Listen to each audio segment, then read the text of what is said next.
the day Sergeant Thomas Sullivan smuggled a denobulan child onto a military transport wasn't the day he expected to become a Father Aganan, certainly not the day he imagined beginning the chain of events that would one day save humanity from extinction.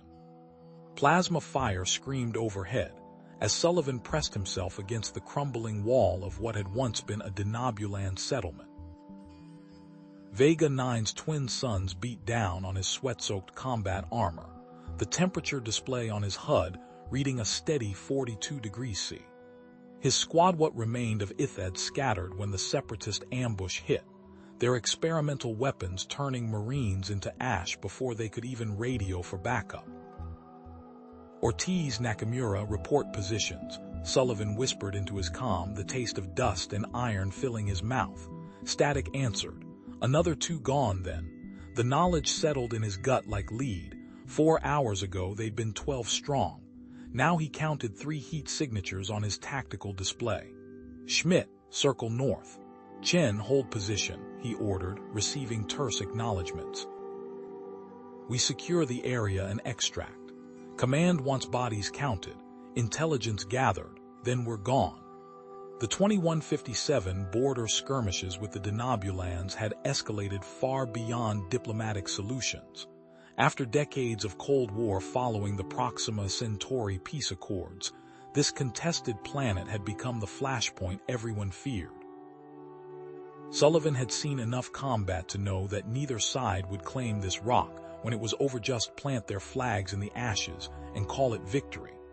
3 hours later, as the planet's secondary sun dipped below the horizon, Sullivan methodically swept through the ruins of what sensors indicated had been an underground complex.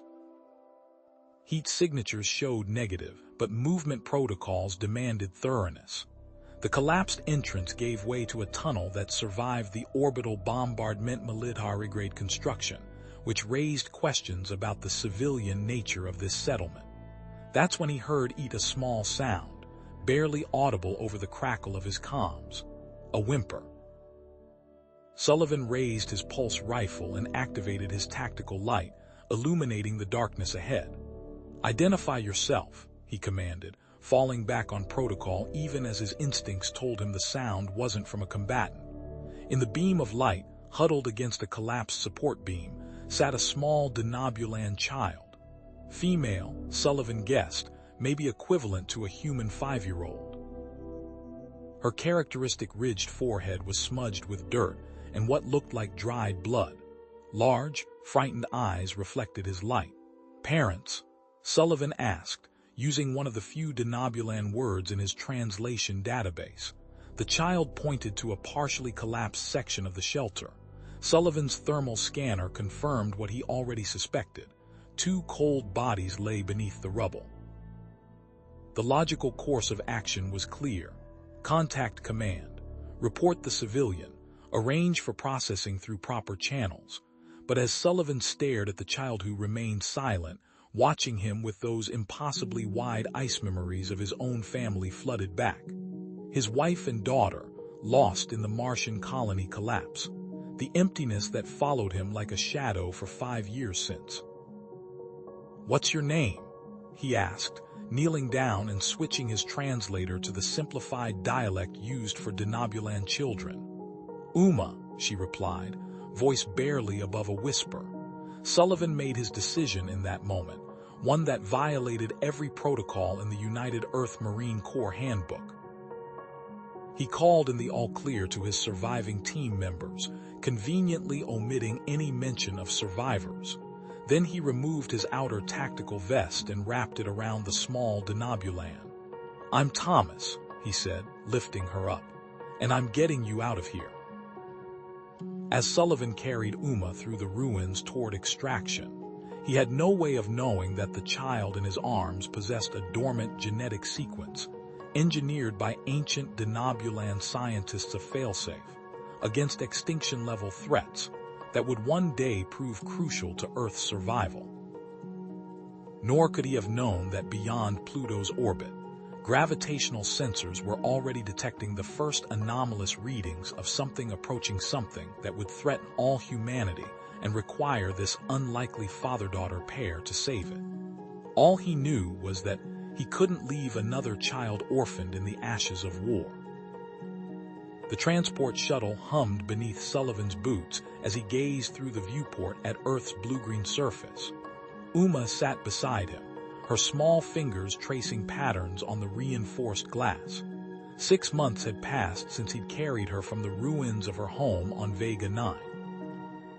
6 months of paperwork, hearings, and military tribunals that questioned his judgment but couldn't deny the humanitarian principles he'd cited. "That's where we'll live," Sullivan pointed as the North American continent came into view. "New Seattle. It rains a lot there." Uma nodded, her ridged forehead creasing slightly in concentration. "Rain is water from clouds. I remember rain on Vega 9. Her grasp of English had progressed rapidly, another sign of the remarkable cognitive abilities that had helped secure her provisional residency status. The military brass had been reluctant, but Practicala Denobulan child raised by a decorated Marine offered unique diplomatic advantages if relations ever normalized. "Your new home will be different," Sullivan said, choosing his words carefully. "Some people might not understand why you're here, but I'll be with you." Uma's large eyes fixed on him. "Because humans and Denobulans fought wars." "Yes." Sullivan resisted the urge to shield her from these realities. She'd already survived worse. The small prefabricated house on the edge of New Seattle became their home. Sullivan's reassignment to the Pacific Northwest Joint Military Command came with standard military housing allocation, enough for the modest two-bedroom unit with a narrow yard backing against a forested reserve. Far enough from the base to avoid constant scrutiny, close enough for his daily training duties. "Sergeant Sullivan," Captain Marcus Johnson nodded, reviewing Sullivan's first-month performance metrics in his office overlooking the training grounds. "Your squad's marksmanship scores have improved 12%. Your instructional methods are effective." "Thank you, sir." Johnson set down the datapad, his expression softening slightly. "How's the girl adjusting?" Sullivan straightened. "Uma's enrolled in the specialized education program. She's learning human customs, sir." "At ease, Sullivan." Johnson pulled a small flask from his desk drawer, poured amber liquid into 2 glasses, and pushed one toward Sullivan. "This isn't an official inquiry." Sullivan hesitated before accepting the drink. Johnson rarely socialized with subordinates. "My brother died at the Proxima Centauri engagement," Johnson said, swirling his drink. "I hated Denobulans for years after that, blamed their entire species." He took a sip. "But hatred is exhausting. When I saw your petition for guardianship cross my desk, I thought you'd lost your mind." "Many share that opinion, sir." "Maybe, but I've reviewed your combat record. You've never made impulsive decisions." Johnson leaned forward. "What you're doing with that child matters, Sullivan. Don't let the hardliners convince you otherwise." Uma's bi-weekly appointments at the Xenobiological Development Agency became routine. The sterile white examination room with its array of monitoring equipment no longer frightened her. Dr. Alina Hayes, a tall woman with prematurely gray hair pinned in a tight bun, reviewed results on her tablet. "Uma, can you please solve this, Dr. ZLE?" Dr. Hayes placed a complex 3-dimensional holographic puzzle before her. Sullivan watched from his chair in the corner as Uma manipulated the floating geometric shapes, her small fingers rearranging them with remarkable precision. "Fascinating," Hayes murmured, glancing at her neural scanner. "Sullivan, has she shown interest in mathematics at home?" "She organized my financial statements last week," Sullivan admitted. "Corrected an error in my tax calculations."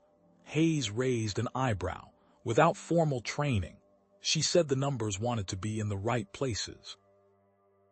Later, after Uma completed 3 more increasingly difficult puzzles, Hayes pulled Sullivan aside while another technician showed Uma a series of image cards. "Her neural activity doesn't match standard Denobulan patterns," Hayes said, displaying a comparative scan. "These areas shouldn't be this active in a child her age," regardless of species. Is something wrong with her? Sullivan felt a protective tension build in his shoulders. Not wrong, different. Hayes studied him carefully. I'll need to run more tests. Nothing invasive but more frequent. Would twice weekly be possible? Sullivan frowned. Her school schedule. I can authorize a military transport, Hayes interrupted. This could be important, Sergeant, not just for Uma. The first neural growth cycle hit without warning. Sullivan woke to Uma's screams at 300 hours. He found her curled on her bedroom floor, hands pressed against her temples. Uma, what's happening? He reached for her, but she shrank away. Too bright, she whimpered. Everything's too bright. Sullivan contacted the base medical facility, but the human doctors were baffled. Standard painkillers had no effect. Uma's temperature rose, her small body shaking with each wave of pain. Denobulan nur doctor, growth cycle, Dr. Hayes confirmed via video link, her face grave. Human medicine won't he doctor.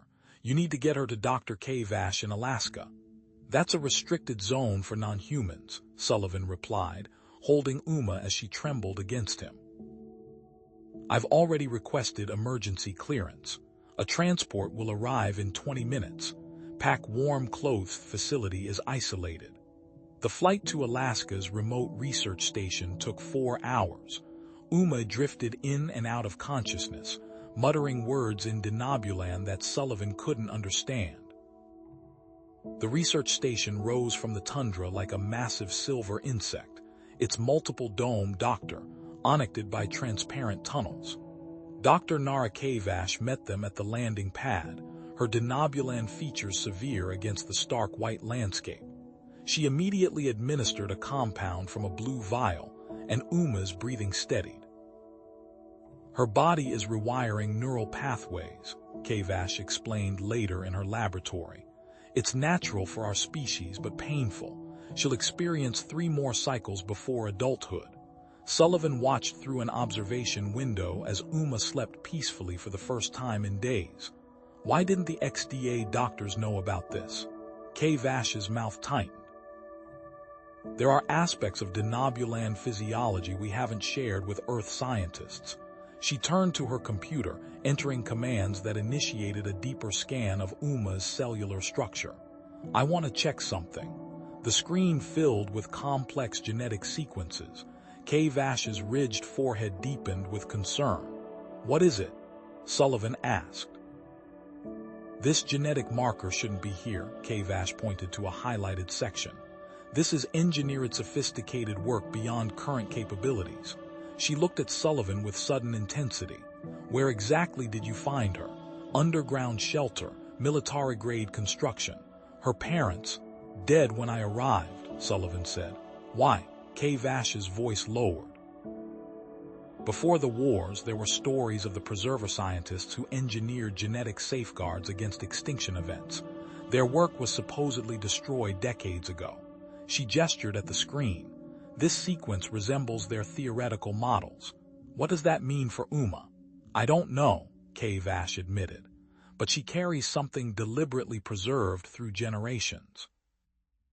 Something important enough that someone wanted it to survive. Uma's behavior changed after they returned from Alaska. She removed the clock from her bedroom wall because it made angry sounds. She avoided certain areas of their house, claiming they hummed wrong. Sullivan dismissed these as childhood fancies until the morning Uma woke him at dawn. The sun is shouting, she said, her face solemn. Something bad is coming from it. 12 hours later, emergency alerts blared across every communication channel as a massive solar flare, the largest recorded in 50 years, struck Earth's magnetosphere. Communication systems failed across 3 continents. When Sullivan reported this to Dr. Hayes at their next appointment, her scientific detachment slipped momentarily, revealing sharp interest. The following visits involved new equipment hastily installed in the examination room. I'd like to try something, Hayes said, placing a small device on the table. Uma, this contains astronomical data from our deep space monitoring systems. Can you tell me what you feel when I activate it? Uma placed her hand over the device. When Hayes switched it on, Uma jerked back as if burned. "They're coming," she whispered, eyes wide with fear. "The hungry ones who eat stars." The incident at Uma's education center happened 3 weeks later. Sullivan received the emergency call during training exercises. He found Uma in the medical bay, a bruise darkening her ridged forehead, her eyes vacant. "The boy said aliens should stay in their own space," the administrator explained nervously. "Children repeat what they hear at home, Sergeant. We've disciplined him, but this will happen again," Sullivan finished, gathering Uma's belongings. The administrator didn't disagree. That night, as Uma finally slept, Sullivan's secure comm unit activated. The weathered face of Colonel James Montgomery appeared, his former commander, now retired to a sprawling property in the Colorado mountains. "Heard about what happened," Montgomery said without preamble. "New Seattle's getting hostile for folks who don't follow the party line on aliens." Sullivan nodded. Anti-denobulan rhetoric had increased alongside rumors of strange astronomical events. Conspiracy theories flourished in vacuum of official information. "I've got 200 acres in Colorado," Montgomery continued. "Private, secure, guest house is empty." He paused. "You did right by that child, Sullivan. Some of us remember what we're fighting for." Sullivan looked toward Uma's room.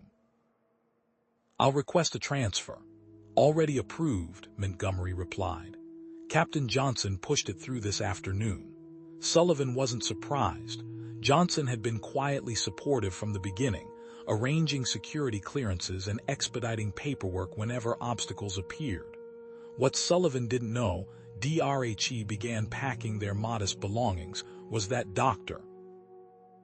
Hayes was presenting her findings to Admiral William Harrison in a secure facility beneath Buenos Aires. On multiple screens, Uma's neural patterns flashed alongside gravitational disturbance data from Neptune's orbit. "The patterns align perfectly," Hayes explained, pointing to the correlation. "Whenever the anomalies intensify, her brain activity spikes in these specific regions." Admiral Harrison studied the data. "You're suggesting a denobulan child can somehow detect phenomena our most advanced instruments barely register." "Not just detect," Hayes corrected. "I believe she's receiving information. Her nightmares describe hungry darkness consuming light, which matches theoretical models of what these gravitational anomalies might represent if they're artificial in nature." Harrison's expression hardened. "If an alien force is approaching our solar system and this child can provide early warning." He straightened. "Initiate Operation Wayfinder. Level 10 clearance only." "The child's guardian is not to know. Sullivan is relocating her to Colorado," Hayes noted. "That might complicate monitoring." "On the contrary," Harrison replied. "Montgomery's property borders one of our deep space listening posts, perfect cover for expanded surveillance." He turned to leave. "Keep me informed of any developments. If these anomalies are what some of our scientists fear, humanity will need every advantage." As the Admiral departed, Hayes stared at the neural patterns on her screen. Uma's brain activity had begun pulsing in a distinct rhythm, almost like a countdown. The drive to Colorado passed in tense silence. Sullivan kept checking the rearview mirror, not entirely convinced they weren't being followed. Uma slept most of the journey, her small body curled against the passenger door, occasionally murmuring words he couldn't understand. Montgomery's property sprawled across a valley nestled between pine-covered mountains. The main house stood like a fortress on the highest ridge, all timber and stone, with a commanding view of the surrounding wilderness. The guest cabin sat a quarter-mile away beside a crystal-clear stream, just visible through the trees. "Government-grade security system covers every acre," Montgomery explained as he helped them unload. The retired colonel moved with the efficiency of a man half his age. Motion sensors, thermal imaging, drone surveillance, officially to keep the wildlife counted and tagged. Unofficially. He gave Sullivan a meaningful look. Appreciated, Sullivan said, watching Uma explore the cabin's wooden porch. Her fingers traced invisible patterns on the railing. She doing that space prediction thing again? Montgomery asked quietly. Sullivan nodded. More frequently now. 3 months settled them into a routine. Sullivan converted the cabin's second doctor room into a classroom, following the specialized curriculum Dr. Hayes transmitted weekly. Uma absorbed information at an astonishing rate, mastering college-level mathematics and physics despite struggling with basic social studies concepts. Humans organize themselves strangely, she told Sullivan one morning, frowning at her history assignment. Numbers make more sense. Sullivan tracked Uma's episodes meticulously.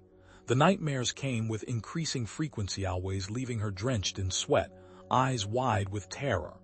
Afterward, she'd grab her sketchbook and draw elaborate geometric patterns with scientific precision. "It's getting closer," she whispered one night, completing an intricate drawing of interconnected hexagons. "The hungry darkness is stretching toward us." Sullivan photographed each drawing, cataloging them chronologically. The patterns grew more complex, incorporating elements that resembled circuit designs and mathematical equations. He recognized enough to know they were beyond his comprehension. Montgomery visited often, bringing supplies and checking the property's security systems. Sullivan noticed the colonel's interest in Uma's drawings but said nothing. They had few allies. If Montgomery had connections that might help protect Uma, Sullivan wouldn't interfere. On a bitter December morning, Uma woke Sullivan before dawn.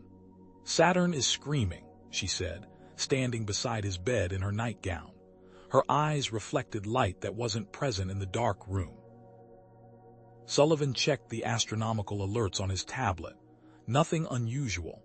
He documented the prediction, timestamping it as he always did.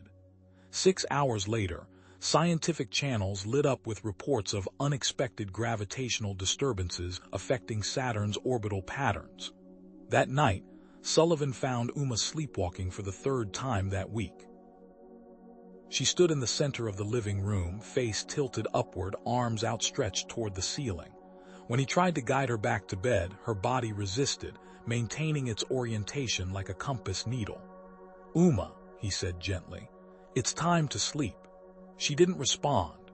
Her eyes remained closed, but her body pivoted slowly, maintaining its alignment as Sullivan tried to move her. He checked their position against the night sky map on his tablet. She was facing directly toward Saturn. The sleepwalking episodes continued nightly. Sullivan installed tracking sensors in Uma's bedroom after finding her outside in the snow one morning, still locked in that same orientation.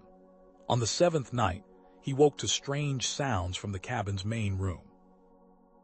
Uma had gathered his tablet, 3 books, a lamp, and various kitchen utensils. Her hands moved with uncanny precision, arranging the objects into a 3-dimensional structure on the coffee table. Sullivan photographed the construction from multiple angles before helping Uma back to bed. The next morning, she had no memory of building it. Montgomery arrived unexpectedly that afternoon, his weathered face grave. Sullivan showed him the photographs. "Jesus," Montgomery whispered, studying the images. His hands trembled slightly. "You have no idea what she's made here, do you?" "Some kind of model," Sullivan guessed. "Related to her nightmares, probably."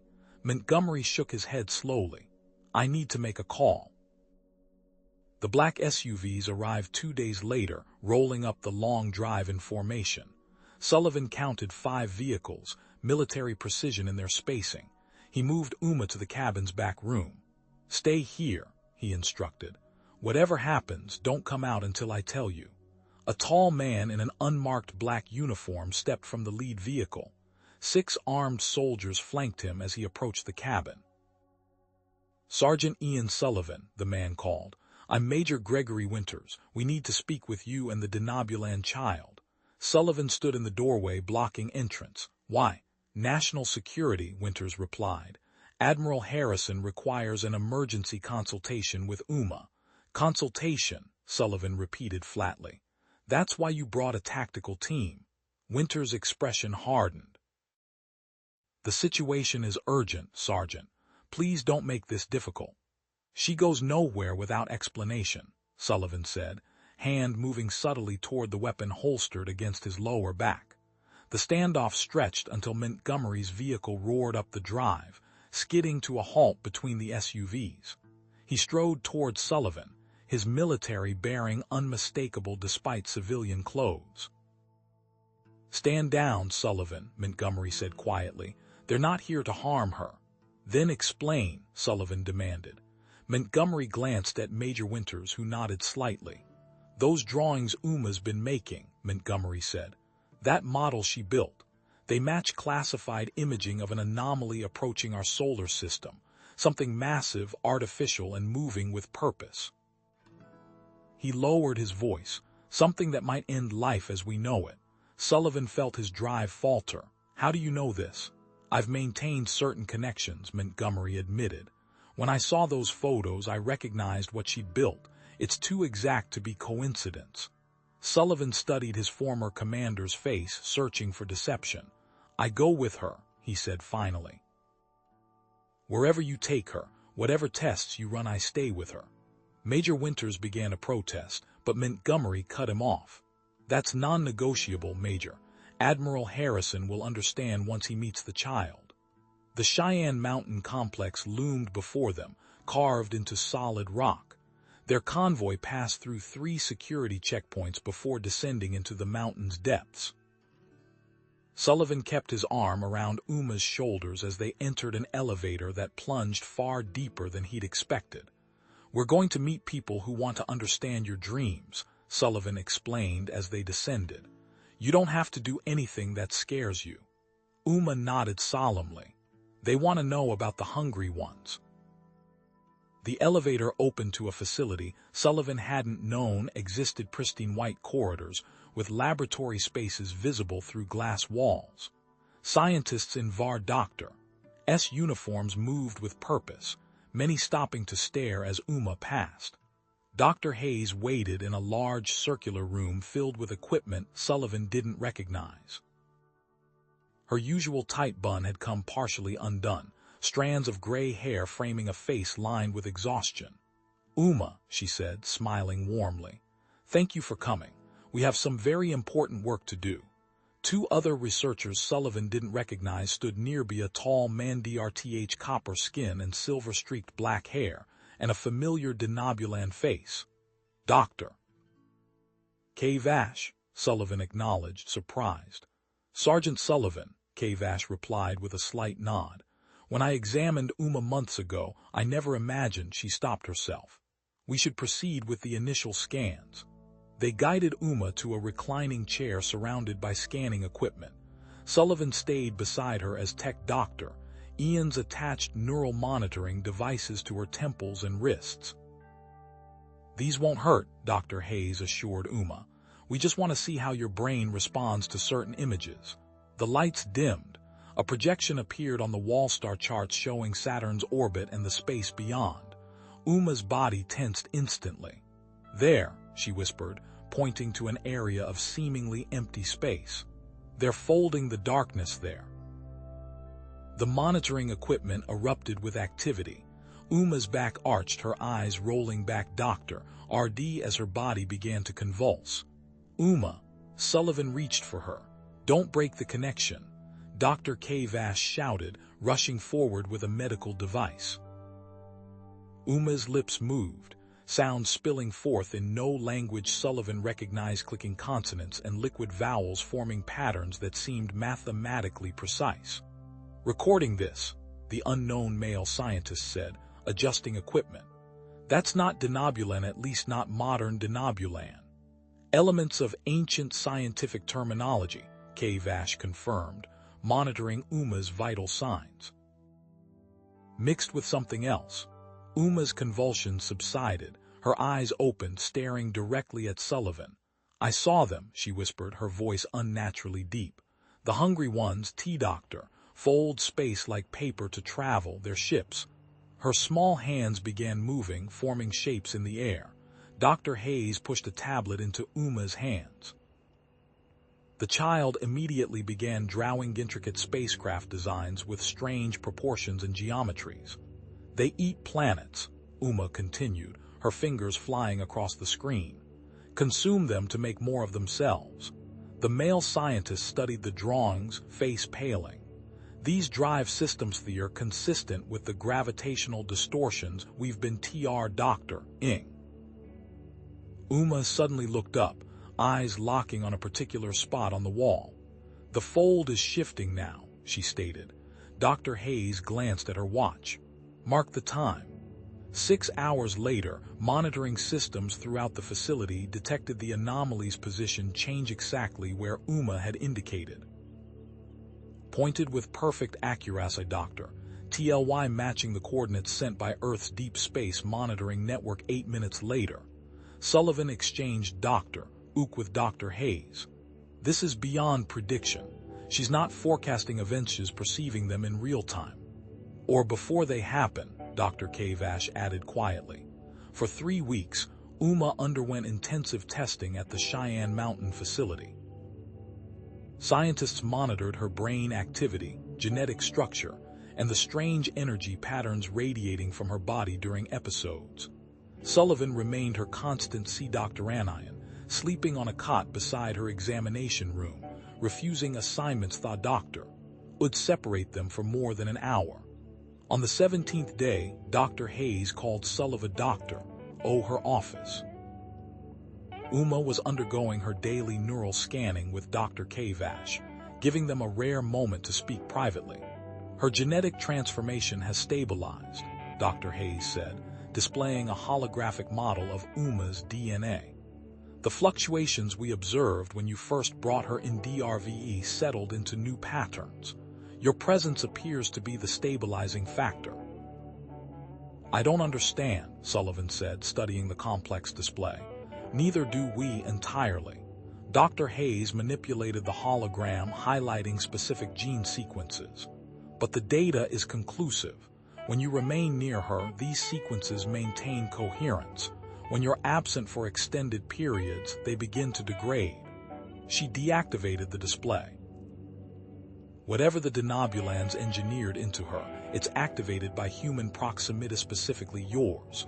Why me, Doctor? That remains unclear, but your military background is proving unexpectedly valuable. You translate Uma's technical revelations into tactical applications our commanders can understand. Dr. Hayes leaned forward. I was wrong about her, Sergeant. My Clyde Doctor. Al approach failed to recognize the human connection necessary for success. A technician burst through the door before Sullivan could respond. Doctor, Uma is experiencing an extreme neural event. Dr. Kavash requests you both immediately. They sprinted to the scanning chamber. Uma lay rigid on the examination table, her back arched. Doctor, impossibly. Her eyes had rolled back, showing only whites, and her limbs trembled violently. She was describing the harvester's propulsion system when her neural activity spiked beyond measurable levels, Dr. Kavash explained, administering a stabilizing compound through Uma's IV. Sullivan pushed past 2 technicians to reach her side. Uma, I'm here. Uma's body convulsed once more before collapsing flat against the table. Her eyes snapped open, but the gaze that met Sullivan's belonged to something else entirely ancient, vast, and inhuman. They see us, she said, her voice layered with harmonic overtones. 17 worlds before us consumed. They fold space to travel between Dr. Enting grounds. Her hands gripped Sullivan's with surprising strength. They detected our FTL communications tests. The ripples in spacetime drew them. They hunt such signals. The quantum entanglement experiments, Dr. Hayes whispered, 3 years ago. Not random, Uma continued. Methodical elimination of threats, all spacefaring species. Her eyes rolled back again, Doctor, voice deepening further. Colony worlds, mining operations, research stations, all consumed. Uma's body went limp suddenly. The monitors flatlined momentarily before showing minimal activity. She's entered a catatonic state, Dr. Kavash announced, scanning Uma with a handheld device. extreme neural exhaustion. For 7 to 2 hours, Uma REM-DRED unresponsive. Sullivan refused to leave her side, sleeping in short bursts in the chair beside her bed. When others suggested he rest properly, he simply shook his head and continued reading aloud from the Denobulan Cultural Archives Dr. Kavash had provided. On the morning of the 4th day, as Sullivan read about the ancient DDRBDRN spring renewal ceremony, Uma's fingers twitched. "The preservers sang of binding chaos," she whispered, her voice thin and raspy. Her eyes opened slowly, focusing on Sullivan's face. "Water, please." Sullivan helped her sip from a cup while Dr. Hayes and Dr. Kavash rushed into the room, alerted by the monitoring systems. "Central Command," Uma said after drinking. "The harvesters have a weakness. One vessel controls the entire fleet." The ancient Denobulans didn't know this. That's why their defenses failed. Admiral Harrison arrived within the hour, accompanied by his tactical advisors. Uma's revelation triggered immediate strategic replanning. Operation Spearhead was authorized a desperate mission to deliver a gravitational disruptor payload directly to the Harvester command vessel. "The UES Shadowblade will lead the attack," Harrison explained during the briefing. "Our most advanced stealth vessel, commanded by Captain Jason Reed." Sullivan's head snapped up at the name. Reed had been his rival during Special Operations training, brilliant but reckless. "Sullivan," Reed acknowledged with a nod when they met later that day. "Never thought I'd see you playing Nurse DRD." "Never thought I'd see you with Captain's bars," Sullivan replied. "Last time I checked, you were still explaining to Command why you lost that transport in the Arctic exercise." Reed's smile tightened. "Times change." He glanced toward Uma, who was working with Dr. Hayes across the room. "She's really our best hope." "Our only hope," Sullivan corrected. Reed studied Uma for a long moment. "I've reviewed your service record since you disappeared with her. You've given up everything for this mission." He extended his hand. "That earns my respect, whatever our differences." Before Sullivan could respond, alarms blared throughout the facility. Earth was experiencing the first physical effects of the Harvester's approach. Gravitational waves destabilized coastlines worldwide. 16 kilometers, that's how much the moon's orbit shifted in a single day, triggering earthquakes and volcanic eruptions across the planet. The Unified Defense Council implemented martial law as panic spread. On view screens throughout the facility, they watched military forces deploying the first defensive weapons based on Uma's design-smissive ground-based gravity stabidoctor, that temporarily counteracted the worst effects. Uma's transformation entered its final phase a week later. Sullivan woke to find her standing by her bed, her skin glowing with intricate luminescent patterns forming circuits across her entire body. "The binding of chaos," Dr. Kavash whispered when she saw Uma. "Ancient Denobulan glyphs. Not just knowledge," Uma explained, examining her glowing arms. "I'm becoming a key." The preservers hid their defense system throughout the solar system in asteroids, moons, planets. "I can activate it, trap the harvesters in normal space so they can't fold away." Colonel Montgomery arrived that afternoon, bringing detailed satellite imagery of Mars. "The first node is here," he said, pointing to a location beneath the southern ice cap. "We need to activate it precisely as Reed launches Spearhead." The mission planning was interrupted when Admiral Harrison was called away to handle a diplomatic crisis. The Denobulan government had learned of Uma's existence and dispatched a military vessel to Earth with an ultimatum: surrender Uma immediately, or they would withdraw from the united defense efforts. At the emergency summit between human and Denobulan leaders, Sullivan stood before Ambassador Thor Velex, explaining Uma's connection to both species and her crucial role in Earth's defense. "A soldier cannot comprehend the genetic heritage at stake," Velex dismissed. "Uma represents critical Denobulan biological lineage." Uma stepped forward before Sullivan could reply. Nakval terim vash preserverkin, she said in perfect high denobulan, her voice carrying a formal cadence that silenced the delegation. I carry the memories of those who came before. I stand between worlds as the preservers intended. Ambassador Velix paled visibly. Those ceremonial phrasenly, the ancient preserver caste used such language. Uma continued speaking in denobulan, describing historical events and cultural practices impossible for her to have learned. The denobulan objections transformed into offers of additional scientific support, including medical technology to support Uma through her final transformation stages. As Earth's defensive preparations reached their apex, telescopic images showed the harvesters as dark silhouettes against Jupiter. Captain Reed's spearhead fleet launched, while Sullivan and Uma boarded a specialized transport vessel bound for Mars alongside Colonel Montgomery's team. During the journey, Uma drew increasingly detailed maps of the entire preserver defense network spanning the solar system. 48 hours, she warned. The activation sequence must begin within 48 hours, or they'll detect and doctor the dormant systems. Sullivan noticed Uma's transformation had physically altered her appearance, her previously pronounced denobulan cranial features softening slightly, making her look more human. The preserver genetic programming is adapting her to better interface with you, Dr. Kavash explained during their final communication before Mars, creating a unique hybrid physiology never before documented. The ancient denobulans may have anticipated eventual cooperation with humans. Their approach to Mars coincided with disaster. The first harvester vessel breached Mars' orbit, its massive gravitational field engulfing Phobos. The small moon fractured under the stress, creating a deadly debris field in their path. "Brace for manual descent," Commander Sarah Johnson announced from the pilot's seat. Navigating debris field. The transport shuddered violently as Johnson executed evasive maneuvers.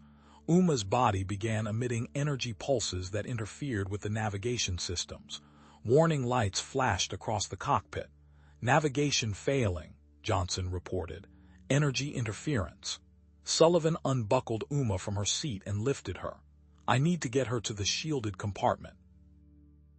He carried her through the bucking transport as the ship entered Mars' atmosphere, the hull temperature rising rapidly. Every step became a battle against the shifting gravity and violent turbulence. Uma's body pulsed with energy that made electronic systems malfunction as they passed. The transport landed hard on the Martian surface, skidding across ice before coming to rest. Status reports indicated damage throughout the vessel, but it remained functional.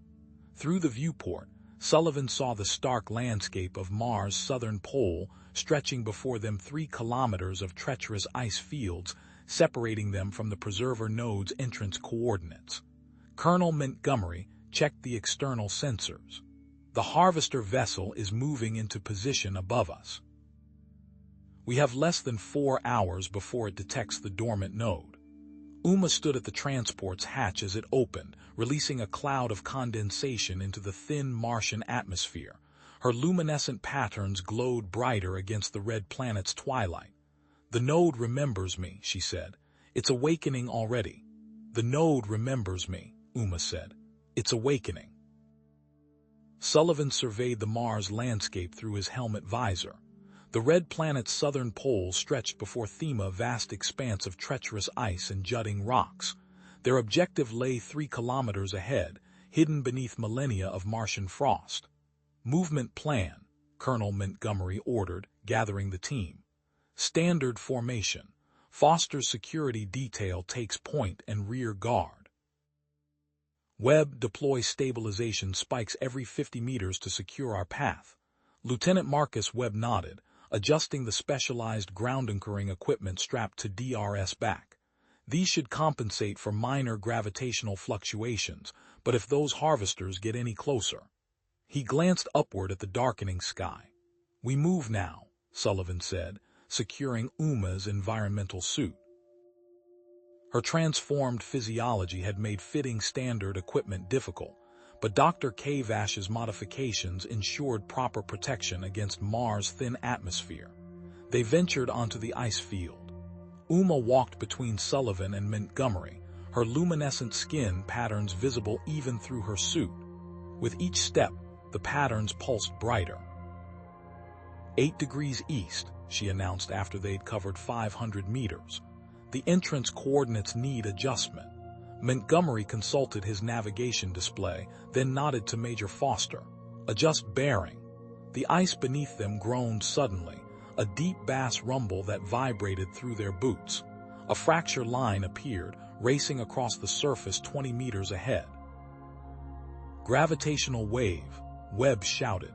Harvesters are shifting position. Foster's team deployed instantly, spreading out to secure alternate routes as the crack widened into a chasm. Behind them, an ice ridge collapsed, sending massive chunks tumbling across their previous path. Deploy anchors here, Montgomery ordered. Webb drove a stabilization spike into the ground, its blue energy field spreading outward to temporarily reinforce the surrounding ice.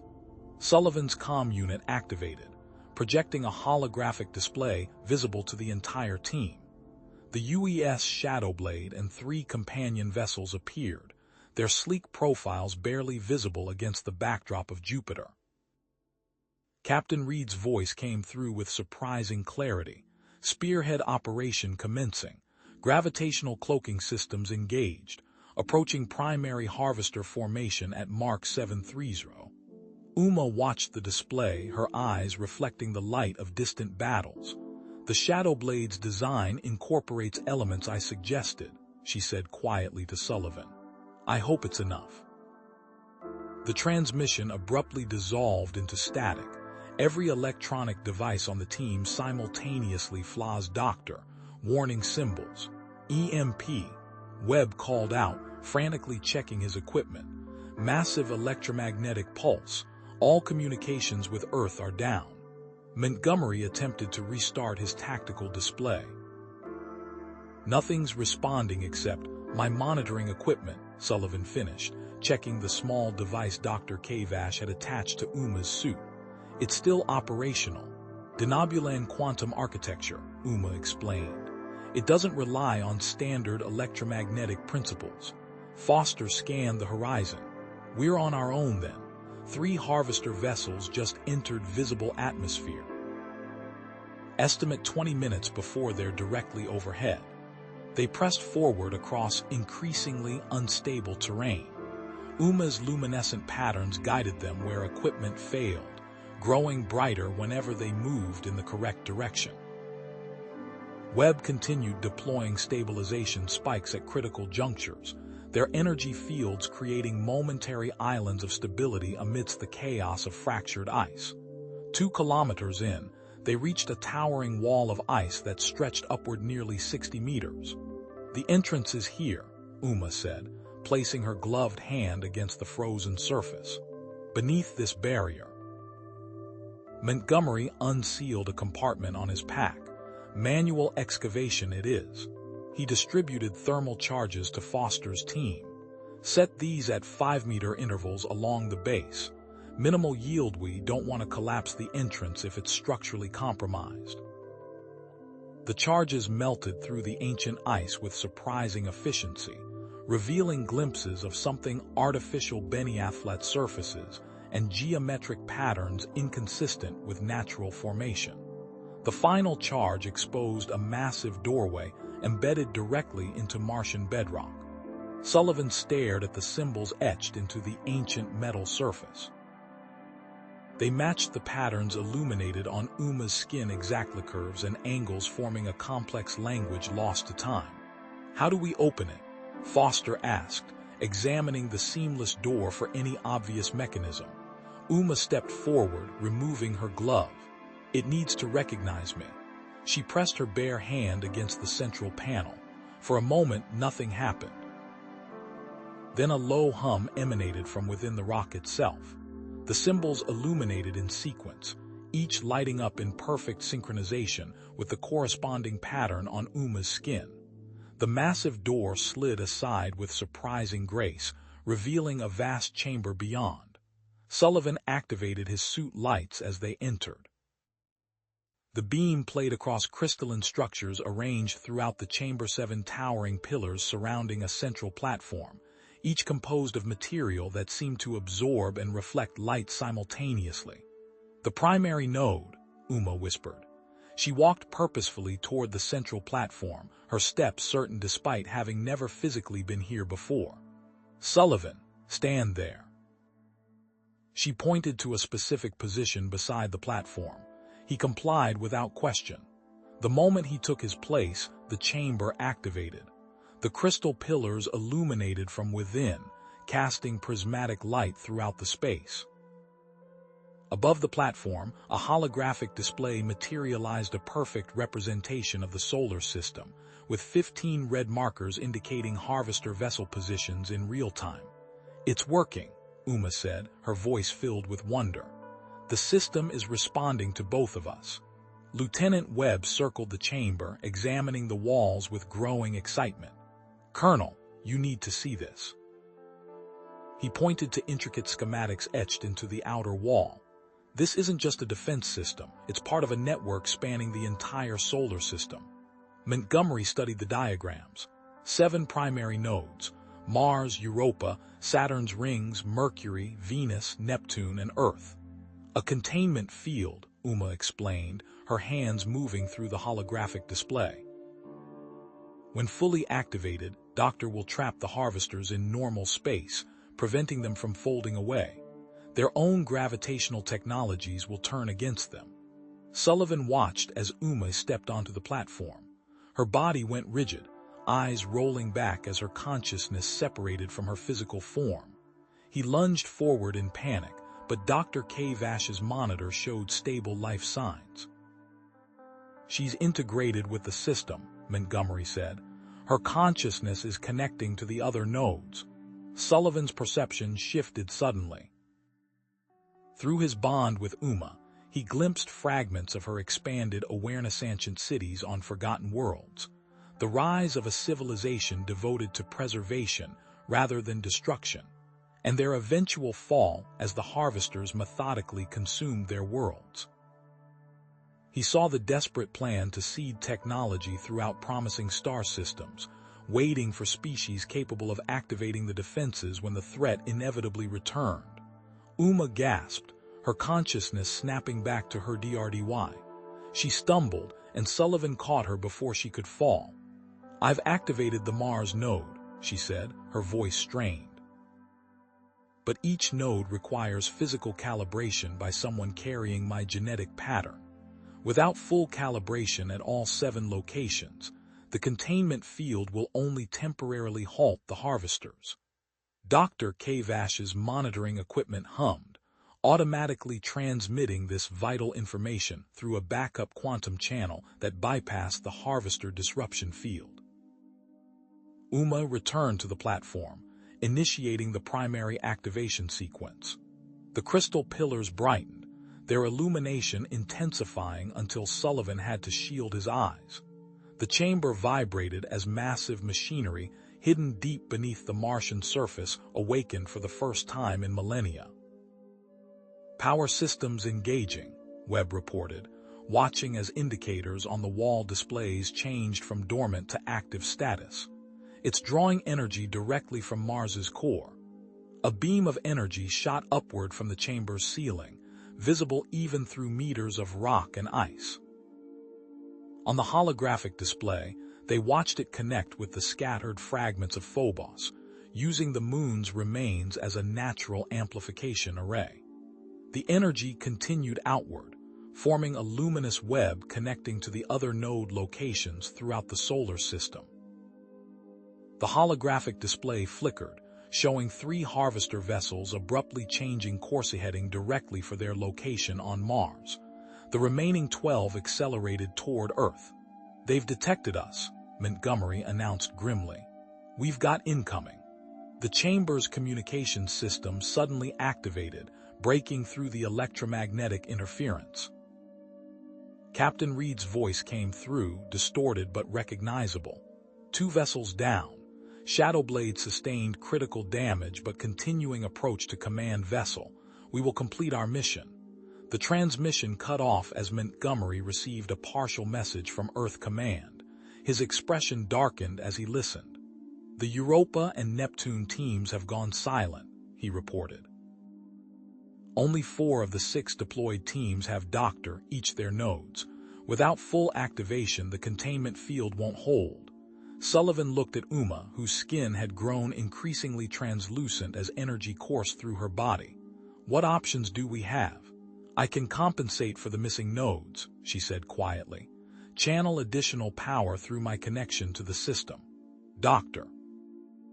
Kavash's monitor beeped urgently, displaying warning symbols. Sullivan studied the readings and felt his blood run cold. That would kill you. Your body can't channel that much energy. Uma's golden eyes met his. It's what I was designed for. Sullivan's mind raced, searching for alternatives. Your connection to the Harvester hive mind, he said suddenly. You've accessed it before. Could you do it again while connected to the preserver system? Theoretically, Uma replied, considering. I could transmit a disruptive signal directly into their command structure. It would require less power than replacing the missing nodes. But it would expose you to their consciousness, Sullivan warned. The psychological trauma, I'll anchor her, Sullivan interrupted. Our bond can keep her grounded while she makes the connection. Montgomery's communications unit crackled. Harvester ground units deployed on the surface. Major Foster reports they're advancing toward our position. Uma took Sullivan's hands. I trust you. She returned to the platform as Sullivan maintained physical contact with her. The crystal pillars shifted from blue to deep red as Uma's consciousness extended beyond the preserver network and into the Harvester command vessel. Sullivan experienced shadowed impressions of her mental battle, a coldly mechanical intelligence, ancient beyond comprehension, directing the fleet with singular purpose. He glimpsed the truth of the Harvesters, not living beings, but autonomous machines created by a long-extinct civilization, programmed to perpetuate themselves by consuming worlds and eliminating potential threats. Captain Reed's voice broke through again. In position, but shields too strong. Cannot deliver payload effectively. Uma, connected to both systems simultaneously, created a momentary vulnerability in the Harvester shields. Now, Captain, she projected through the communication system. Acknowledged, Reed responded. It's been an honor. The holographic display showed the Shadowblade driving directly into the breach in the command vessel's defenses, detonating on impact. The Harvester ship sustained significant damage, but remained operational. Uma seized the opportunity, transmitting a precisely calibrated signal through her connection to the preserver system. The signal propagated across the Harvester fleet through their hive connection, freezing all 15 vessels as their core directives underwent forced modification. Not destruction, Uma whispered, her voice barely audible. Doctor, transformation. The massive energy required pushed Uma's transformation to its limit. Her physical form began to destabilize, luminescent patterns expanding beyond her skin.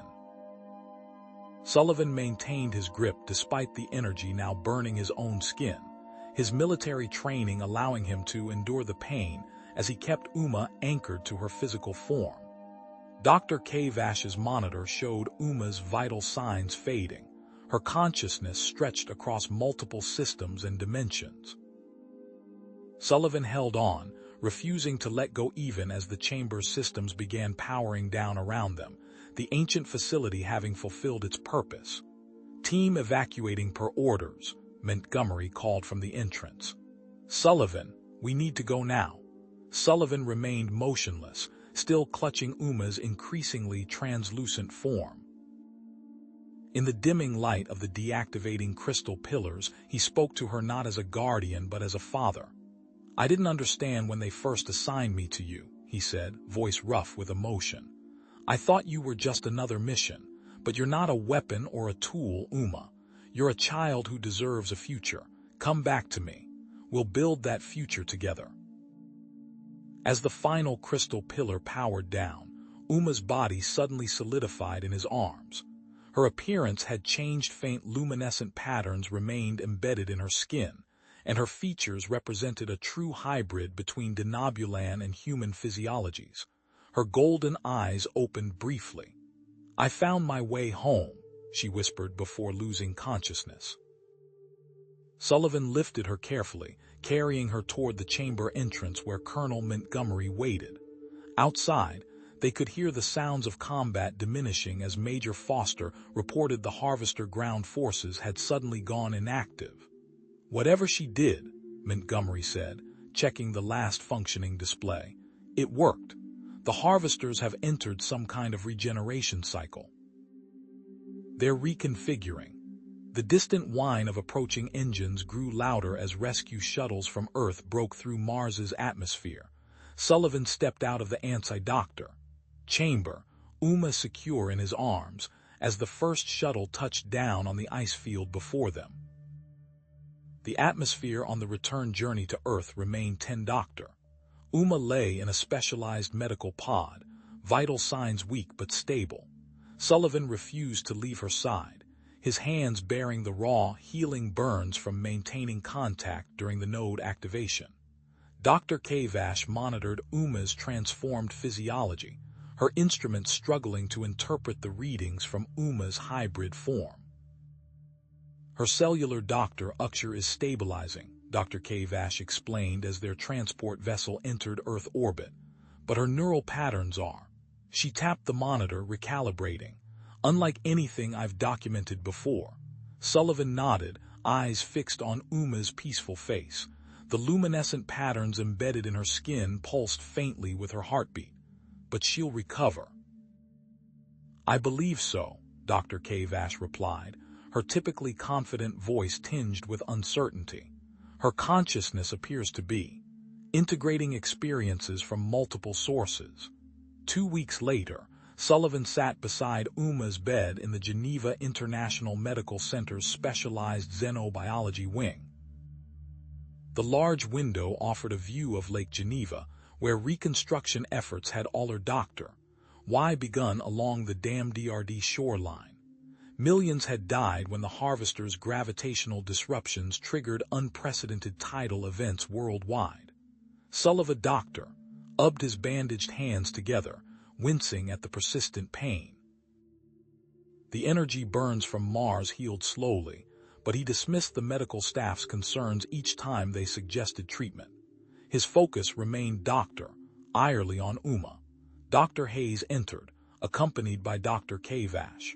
Their previous competitive tension had transformed into something resembling professional respect as they collaborated on Uma's care. Dr. Hayes carried a tablet displaying Uma's latest scans. "Her neural activity is increasing," he said, showing Sullivan the readings. "These patterns here suggest she's processing information, even in her comatose state." Dr. Kavash adjusted one of the monitoring devices attached to Uma's temple. The integration of Harvester and Preserver technological influences with her hybrid physiology continues to progress. Dr. Body is rebuilding itself at the cellular level. Sullivan looked up at the large display showing Earth's orbital space.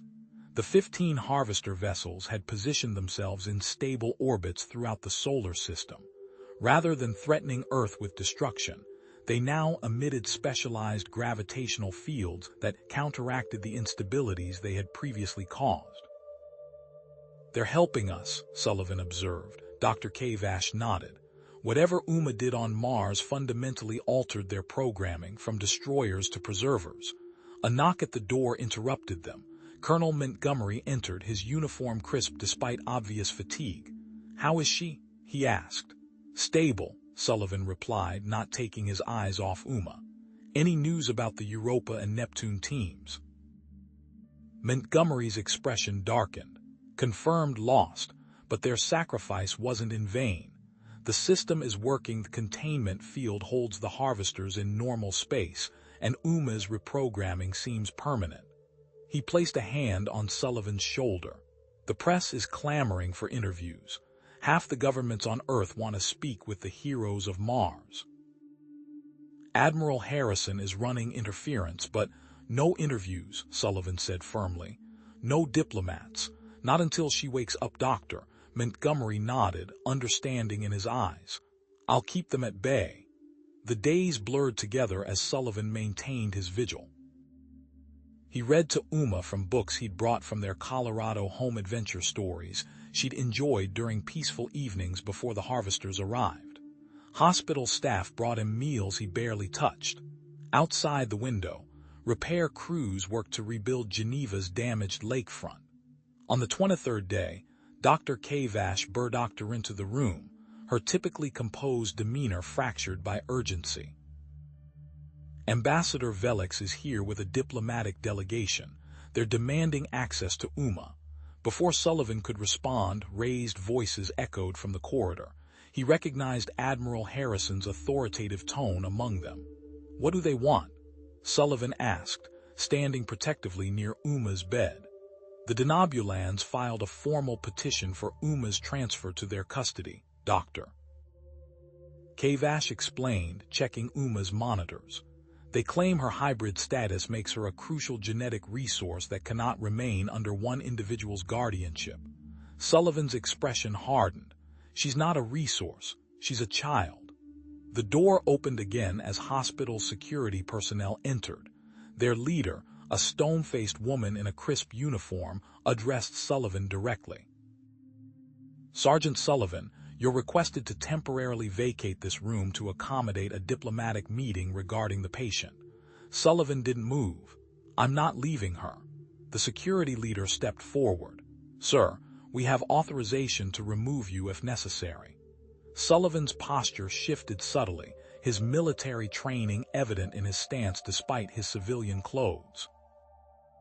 The security team hesitated, recognizing the potential difficulty in forcibly removing him. The standoff was interrupted by the arrival of Colonel Montgomery, accompanied by 6 men and women in civilian attire. Sullivan recognized them immediate Liveterans from his former unit, each bearing the subtle physical markers of enhanced soldiers. There seems to be a misunderstanding, Montgomery said calmly. Sergeant Sullivan is acting under direct authorization from Earth Defense Command. The security team leader looked uncertain. We have orders from the hospital director, and I have orders from Admiral Harrison, Montgomery countered, displaying an official authorization on his tablet. This room and patient are under military protection. The security team withdrew reluctantly. Montgomery's veterans took up positions in the corridor outside Uma's room, establishing an unauthorized protective perimeter. That won't hold them off for long, Montgomery said once they were alone. The Denobulans have 17 Earth nations backing their petition. Trade agreements and technology transfers make for powerful incentives. Sullivan returned to Uma's bedside. She stays with me. That was the agreement from the beginning. Montgomery nodded. Harrison's on his way. He'll sort this out. 4 hours later, Admiral Harrison arrived personally, accompanied by a newly promoted Major Johnson, whose coordination of Pacific defensive operations had saved millions during the Harvester attack. Harrison's weathered face showed the strain of the past weeks as he entered Uma's room. The Denobulan delegation is waiting. We need to perseverance this situation before it escalates into a diplomatic incident. Sullivan began to protest, but Harrison raised a hand to silence him. I'm not here to take her away, Sullivan. I'm here because we've discovered something you both need to know. Harrison activated a secure data display that showed readings from the Harvester vessels in orbit. Our scientists detected communication signals between the reprogrammed Harvesters, Harrison explained. We couldn't decode them until we compared them with Uma's neural patterns. He gestured to the matching waveforms on the display. The Harvesters have established a direct communication link with Uma's unconscious mind. Sullivan looked at Uma, whose skin patterns pulsed slightly as Harrison spoke. Moving her could disrupt this connection, Harrison continued. We don't know what consequences that might have for the protective network the Harvesters now maintain. The Admiral turned to the door. I'll explain the situation to Ambassador Velex. For now, Uma stays here under your good doctor, Ianship. That night, Sullivan continued his bedside vigil. The monitoring equipment surrounding DRA beeped steadily, the rhythm almost hypnotic after weeks of constant sound. Sullivan had nearly dozed off when an urgent alarm jolted him awake. Uma's vital signs spiked dramatically on the displays. The luminescent patterns on her skin brightened, pulsing in complex rhythmic sequences he'd never seen before. He reached for the emergency call button, but Dr. Kavash already rushed in, summoned by the automated alert system. What's happening? Sullivan demanded. Doctor. Kavash studied the patterns flowing across Uma's doctor. These are ancestral communication patterns, she whispered in astonishment. Used in deep denobulan meditative states. I've only seen them in historical texts. Uma's lips began moving, though her eyes remained closed. Sullivan leaned closer, struggling to understand the sound she made. She was speaking multiple languages simultaneously, English phrases interwoven with denobulan words, and a third, structured language of precise tones and clicks. That third language, Dr. Kavash said, adjusting her instruments to record the phenomenon. It's the mathematical communication protocol used by the Harvesters. Sullivan took Uma's hand, mindful of his still-healing burns. Uma, he called softly, can you hear me? It's Thomas. You're safe. The patterns on Uma's skin pulsed brighter in response to his voice. Her fingers tightened around his. I've been reading you those adventure stories you like, Sullivan continued. The ones about the explorer who maps uncharted islands. Remember how we talked about visiting the ocean someday? Uma's breathing changed, growing deeper and more regular. The chaotic patterns on the monitoring equipment began to stabilize. That's it, Sullivan encouraged. Find your way back. Uma's eyelids fluttered. When they opened, Sullivan gasped. Her golden irises now contained shifting patterns like miniature galaxy stars and nebulae in constant, graceful motion.